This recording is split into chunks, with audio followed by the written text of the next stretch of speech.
Hi, good morning. We are broadcasting live here from Wild and Scenic Film Festival. It's the largest film fest of its kind in the United States. We've been celebrating 16 years here of Wild and Scenic, and now spanning into Grass Valley as well. We're going to be hanging out with you all day, giving you some sneak peeks and some insights to the films that you'll be seeing over the weekend. And it's so appropriate. You know, last night we were doing a live broadcast and John Graf kicked that off for us. And it's really all around our community and the Back to the Land movement. And so it's just perfect that John's here today, John Graf and Greg Davis, who is part of this film as well as a photographer and editor. Redefining Prosperity is the film.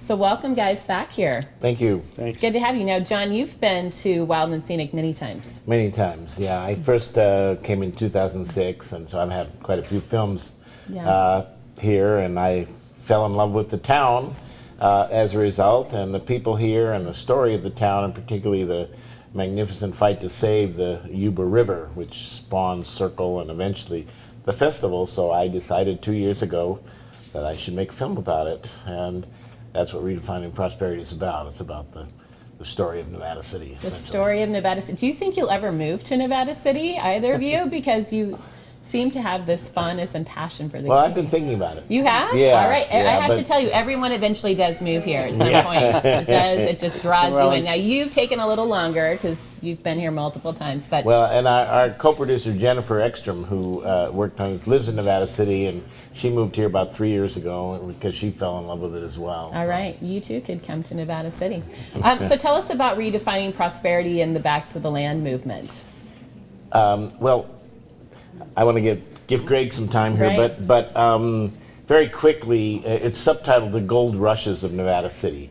And the idea is a conflict of values, that the first people who came here had an idea of gold, which was about money and stuff. And they trashed the environment like crazy. They decimated and exterminated, essentially, for the most part, the native population here in order to get rich. The second wave, the second gold rush, was about something completely different. It was about nature, community, connection, all of those things. And this was the Back to the Landers of the late 1960s and early 70s. Those two groups didn't get along so well for a while, but one of the things that brought them together was the fight in the mid-80s to the late 90s to save the Yuba River from power dams. And so this is the story of how those things came together and how this has become a city of sustainability and those kind of things. But anyway. Right. In fact, we've recently made a declaration around being energy, I guess, efficient and sufficient. So we'll see what happens with that. And on Wednesday, you just endorsed your city council just endorsed a new campaign I'm working on, which is called And Beauty for All. Yeah. Oh, that's great. So, and Greg, how? First of all, I asked John this last night. Are you connected at all to the Back to the Land movement, and what is it that intrigues you about this? Well, it was just fascinating seeing folks who came, you know, in those earlier years, the 70s or so, and facing, you know, a different town, and those people who are already here, it sounds like they just were like, who are these people coming in? A lot of hippies and alternative folks, and how they didn't get together. So what I liked is how the two kind of came together to fight a common foe, the proposal for the dam. So I've enjoyed it from the historical perspective. Right. Well, you know, we're seeing another resurgence here. I don't know if you recognize that in just creating the film. You know, as far as the Back to the Land movement is really continuing here in Nevada City, there's a lot of, there's a lot of younger people that grew up here, moved away to perhaps the Bay Area, and now are back here, and they're integrating their connection both with the land into the work that they're doing. Did you have any insight to that, or were there any particular folks that were featured around that in the story? Well, two of the people that we got to know, young people who were really inspiring other young people here, who moved here. They didn't live here before, but they came up from the Bay Area because they loved the place and the land, are David Segalski, who bills himself as the Polish ambassador, and his partner, Ayla Nerio. And they're musicians and artists, and they absolutely fell in love with this place. And they have a big audience of young people, so they are part of this whole sustainability movement and a big part of the film. Right. Greg, what was one of your favorite stories? Well, I like that, but there's so many people that were just been so engaged. The Y Stars doing their outdoor education and all the ropes courses and Tom and Deborah. yes, and that was a thrill to both witness and shoot. Kids flying through the air and having a ball. So there was just quite a variety. Yeah.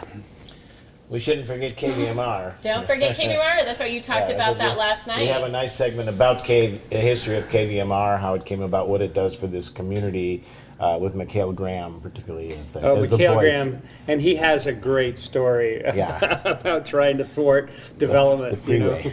With a cup of sugar or two Right. into bulldozers. KVMR now, so we now have our newer studio on the corner. We're going full circle because we started right in the Miners Foundry. Yeah, and then you Yeah. went up to it. Up on a hill. We were up on on top of the mountain, top of That's the right. shack. And Mikhail said you never knew if you had an audience or not. You just kind of hoped that there was somebody out there listening. And now there's 40,000+ people listening all over the It's place. And it's a amazing. wonderful station. So that said, John and Greg, can you just speak to the value of knowing our stories, like especially in how that's connected to the land that we stand on? Well, I would say this: the land is what has brought everybody here, possibly. Well, maybe not everybody, but certainly the characters in the film. Certainly the resource extraction in the 1800s. They were here for the land, whether it was for damaging it or certainly getting what they wanted out of it, and certainly the same thing for the young people in the 60s and 70s who were definitely into that. Still wanting to be out of the city into the nature. Probably both parties loved the area, right, regardless of what they were doing here. But I think it's certainly the land is what's drawn people over the centuries. The connection to the natural world is essential, but beyond that, it is the people who the town has attracted. And I think as the town has become a hub of sustainability, of arts, of music, of all those things, it attracts more people like that. And so this is an amazing place. I'd say, you can't go into coffee houses in Berkeley and get better conversations than you get here. That is true. It's just a terrific place to be. You've got all kinds of things, and we've been accused of potentially dangerously adding to the population of Nevada City. We are not trying to do that. Our goal is to say that this is the kind of thing that can be done in communities all over the country. That's the other part of a small town as well. People want to keep it a secret. However, I found that it attracts the right people that are supposed to be here. That's what we That's what I think. And we believe. think anybody's going to particularly like the values expressed in this film are probably people you want in your town. It's true. All right, and real quick, what would you want to tell everyone about why it's so important to come down to Wild and Scenic Film Festival and be a part of this experience here? Well, to be able to see so many things, so many great films of so many issues of the festival is just remarkable. It's just a great experience to choose through hundreds of films, and that's the hard part, is choosing what to see. I mean, Right. We're old timers. I've been making movies for 40 years. Greg probably close to that, and I've been to quite a few festivals in my life, and this is the best, no question about it. It's the best festival. John Graf and Greg Davis, thanks so much for being the kickoff for our live broadcast here this weekend. Wild and Scenic Film Fest, 16 years, thousands of social change makers. I call them everyday action heroes like John and Greg come here to tell the stories that are so important, because stories are what help shape our lives and our culture, and it's vital to hear stories about this. And the film is called Redefining Prosperity. Check it out. What's the website, by the way? Believe it or not, we don't have one. No Yeah, website. sure. They are unplugged, so you really do have to get outside and back yeah, to the you gotta go- say the whole title, though. I think that's interesting. Oh, 'cause yeah, it does yeah. say a lot. The title is Redefining Prosperity, the Gold Rushes of Nevada City. And it's showing at the Nevada Theater at 12:30 today. 12:30 and today. 4:30 tomorrow at the Osborne Woods Hall in the Miners Foundry. We've gone to a green rush. Yeah, What's well, happening and now? that's in the film. All right. So that's the third gold rush is the green gold rush, and the question in that is which way is it going to go? Is it going to be a sustainable thing, or is it going to be like a hydraulic mining, destroy the land? and I hope everything? not. So we hope not. All right. Thanks so much, John and Greg. I'm Elisa, and we'll be back in just a bit.